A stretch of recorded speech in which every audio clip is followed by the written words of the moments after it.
Bonjour à tous et bienvenue dans la 23e partie de Thalia et le calendrier enchanté, sous-titré Tout préparé.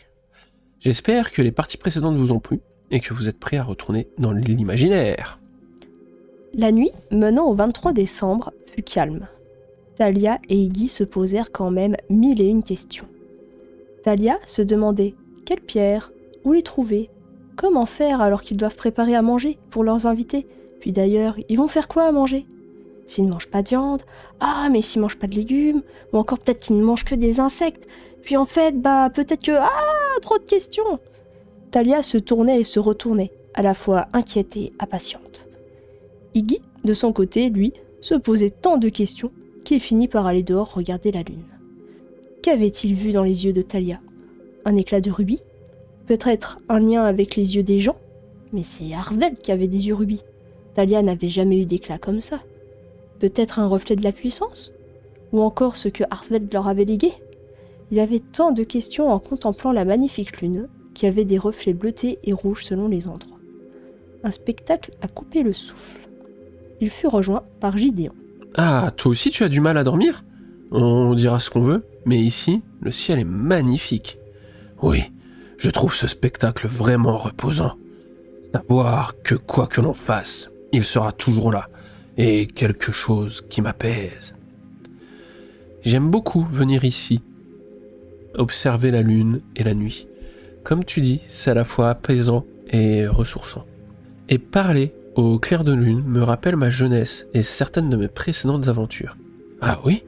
Tu as voyagé autant que cela? Oh, si tu savais. On a parcouru beaucoup de contrées plus jeunes avec Isol. On était des aventuriers plus jeunes. On avait une petite réputation. Puis la vie étant ce qu'elle est, nous sommes revenus à nos racines, assumer nos responsabilités familiales. Vous devez avoir tant d'histoires à nous raconter. Ça a dû être une belle vie. Toutes ne sont pas pour vos jeunes oreilles, mais il n'y a aucun problème pour vous raconter celles qui ne sont pas trop dures à entendre. Je te remercie pour cette discussion. Je vais pouvoir me recoucher avant d'avoir trop froid. Dors bien, Iggy. Toi aussi, à demain. Suite à cette discussion, Iggy retourna dans ses pensées et finit par s'endormir dehors. Au petit matin, Thalia se réveilla la première. Ah, bonjour Iggy, bien dormi. Iggy, t'es là? Thalia, inquiète, chercha son frère dans toutes les pièces de la maison. En regardant vers la cuisine, elle vit par la fenêtre un bout d'écaille. Elle alla vérifier. C'est là qu'elle vit Iggy dormant recroquevillé, tel un dragon qui gardait son précieux trésor. Elle était tout émue. Elle avait aussi remarqué être la première debout. Elle en profita.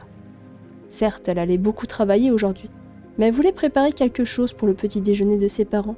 Elle prépara un petit chocolat chaud qu'elle leur apporta au lit. Maman, papa, voici le petit déjeuner. Bon, je n'ai apporté que les chocolats chauds, car je voulais qu'on les boive tout de suite. Les parents répondirent en chœur. « Merci ma petite chérie !» Tous burent leur chocolat chaud tout en parlant. Et comme les jours précédents, cela fut aussi accompagné de quelques chatouilles. Gideon partit le premier de la zone d'agression pour aller préparer le reste du petit déjeuner. Bon, je vais faire quelque chose de léger.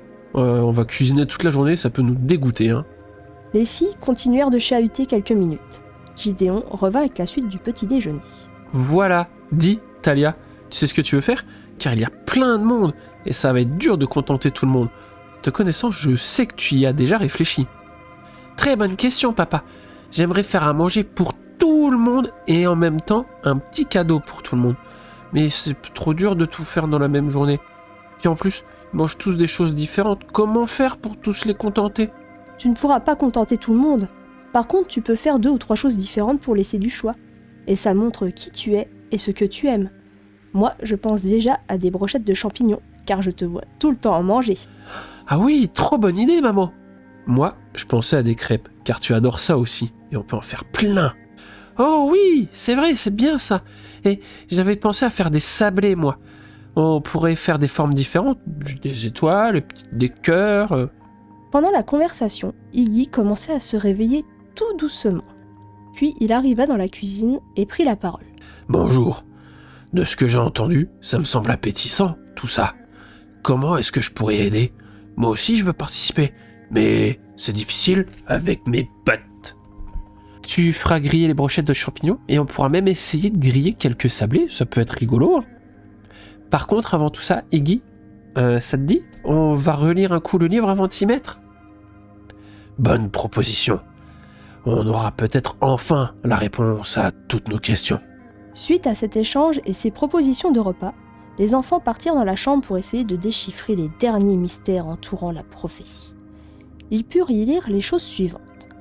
Un portail pourra être ouvert par la puissance de l'amour entre deux êtres que tout sépare mais que tout unit. Ces êtres seront à la fois juvéniles et anciens. Mais s'ils sont seuls, leur succès sera éphémère. Il leur faudra puiser dans la force des âmes environnantes. Lorsque la magie de l'hiver sera à son paroxysme, il faudra réciter la formule magique et le portail sera révélé. Mais elle est où la formule magique? La page est arrachée. Ah, peut-être que c'est une dernière énigme? Ou peut-être devons-nous l'inventer? Les enfants cherchèrent à nouveau dans le livre d'autres mentions à une formule magique, mais ne trouvèrent rien. Bon, tant pis. On a plein de choses à faire, au pire on improvisera. Hein. Mon père m'a toujours dit que si on donne le meilleur de soi et qu'on y croit, on n'a pas de raison de rater. Si on rate, c'est qu'on n'a pas assez essayé. Par moments, ça prend trop de temps et on se décourage avant. C'est très sage, je reconnais bien là, Gideon. Bon, on doit aller chercher des champignons? Suite à cela, les enfants partirent à la cueillette des champignons. Mais pas n'importe comment. Talia savait qu'il était très difficile de bien les reconnaître. Ils allèrent donc demander de l'aide à Lloyd. Il ne se trompait jamais, il avait des années d'expérience dans la cueillette de ceux-ci. Talia prit quelques paniers, Iggy aussi, et ils partirent à l'orée de la forêt, car c'était l'endroit où il y en avait le plus. Après un long moment de cueillette, Talia avait mal aux genoux à force de se baisser. Bon, je pense qu'on en a assez. Puis si on en prend trop, j'ai peur qu'on en jette, et c'est pas ce que je souhaite. Travailler dur pour tout jeter, ça me ferait mal au cœur. Hein. Je comprends, tu as tellement raison. Maintenant, on rentre et on les prépare. Puis après, on fera les crêpes et puis tout le reste. Nos protagonistes et Lloyd rentrèrent rapidement à la maison. Ils préparèrent comme prévu les champignons. Ils firent plein de brochettes, certaines avec un peu de sauce, d'autres que du sel, et même certaines avec du piment. Elle aimait quand ça piquait, mais pas trop non plus. Ils essayèrent même de leur donner quelques formes rigolotes, mais ça ne fut pas concluant. Ils gardèrent cette idée pour les sablés qu'ils firent juste après. Pour faire les formes, Talia fit quelques dessins et coupa pour utiliser le dessin en modèle. Elle dessina quelques étoiles, des petits sapins et des petites fées. Elle essaya même des dragons, mais c'était bien trop gros et bien trop dur. À la suite de tout cela, ils finirent sur les crêpes. C'est ce que j'aime le moins. C'est long et pas rigolo. Faut surveiller pour que ça ne brûle pas, puis il faut les retourner. Au moins les sablés, on les met au four et c'est fini. Hein. Puis les champignons, on coupe et c'est bon. La cuisine, ça semble être un travail minutieux. C'est beau à voir, mais ça doit être dur, oui. J'admire Gideon, qui a le courage de le faire chaque jour. Oui, papa c'est mon héros, tout comme maman. Une fois toutes les préparations terminées, nos amis lessivés décidèrent de se coucher. La journée du lendemain allait être pleine d'émotions et intense. Il fallait bien se reposer pour en profiter un maximum. Puis, il ne faut pas oublier, le réveillon se faisait en partie la nuit, donc ils se coucheraient très tard. C'est avec nos amis, exténués, après une journée riche en gourmandises, que nous allons nous quitter. Juste avant, je souhaitais vous demander si cela vous a plu. N'hésitez pas à donner votre avis dans les commentaires, et surtout à partager vos idées aux théories, ça m'intéresse beaucoup. En attendant de vous retrouver, j'espère que ce petit tour dans l'imaginaire vous a plu. Salut! Poil au cul! Juste avant, je souhaitais vous demander si cela vous a plu. N'hésitez pas à donner votre avis dans les commentaires, et surtout à partager vos idées et théories, ça m'intéresse beaucoup. C'est nul à chier. Je refais plus jamais ça. Les trucs de nos familles, et merde, je vais pas changer celui-là encore. Déjà y réfléchir.